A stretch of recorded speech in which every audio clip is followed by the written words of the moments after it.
there was concerns for her. They scramble a media conference. If I had to pick a daughter, I couldn't pick anybody else. Good afternoon. And I miss her terribly. Firstly, can I thank you all for coming here today? I was frantically looking for bits of evidence when we got there. I mean, pockets, diaries, everything really. Really didn't know what to do, and no point in searching because there's so many areas around there. It's very difficult just sitting inside waiting, and not really knowing what was happening in the background. The police need help too. Who else lives in 44 Canning Road? Chris Jeffries. As landlord, he has the keys to Joe's flat. I came much more into contact with the police because I'm also the secretary of the management company for the whole building. And there was a great deal to do in making sure that they had access to all the flats, including the flats where the owners were not there at the time.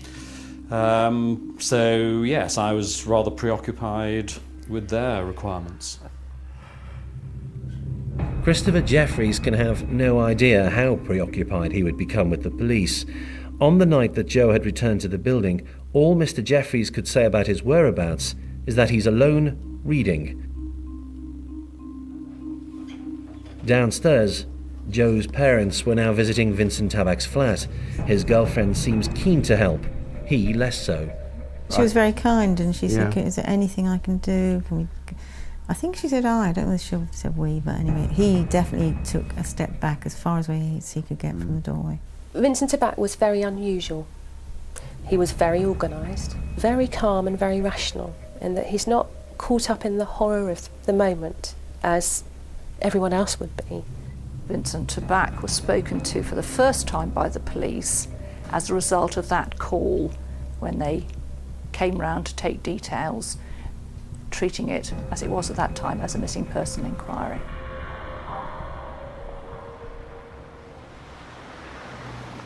Tabak was soon almost bragging that he lived in the building which was at the centre of the news.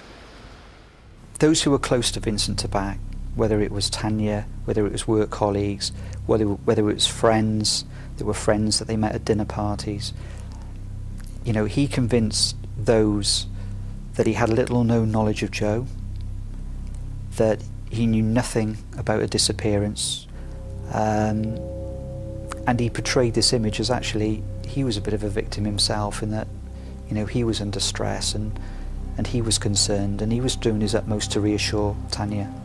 We know through emails between the two of them that he was trying to reassure her. And there was one instance at one dinner party when some of the female guests there were concerned about walking home, and he walked them home. He went back to work on the Monday. He was talking to people about the disappearance of his neighbour. As already arranged, he and Tanya travel up country to Cambridge to have Christmas with her parents, and then travelled across to Holland to have New Year with family and friends out there. Now, Vincent Tabak had left the Bristol area at the end of the 23rd of December. He was spending Christmas in Cambridgeshire with his girlfriend's family, and then on the 28th of December he left the UK and travelled to the Netherlands through the Channel Tunnel.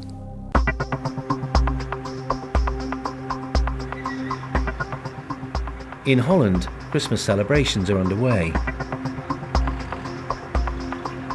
It's 8 days since the call to say that Joe was missing. Police continue the search for missing landscape architect Joanna Yeates. The 25-year-old has not been seen since last Friday. Police are treating the case as a missing persons inquiry, but are increasingly concerned with her whereabouts.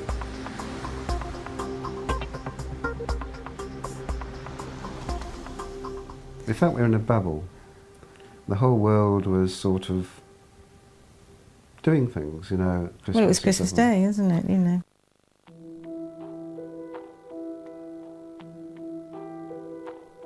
It was about 9:15 on Christmas Day morning, Mr. and Mrs. Birch were walking their dog in Longwood Lane, and there was if I describe it as a mound underneath the snow by a wall with a quarry on the other side of the wall.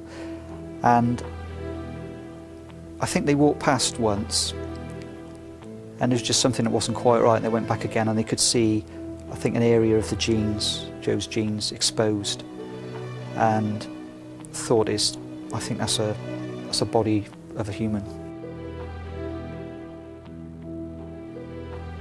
We were talking about will we ever see, we'll be dying without knowing what happened to Joe. And then we got the call on Christmas Day saying, from the police saying, Joe's body has been found, etc.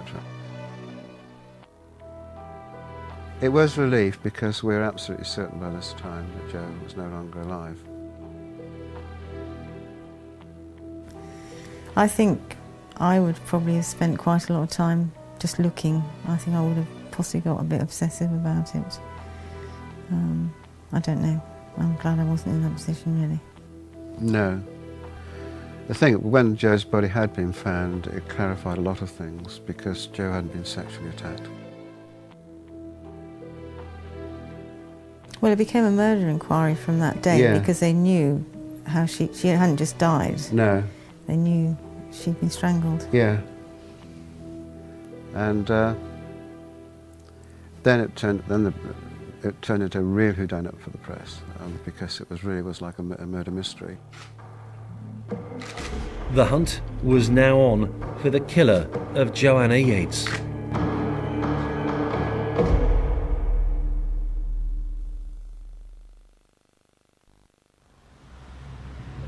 Joanna Yeates had been killed at her home in Bristol.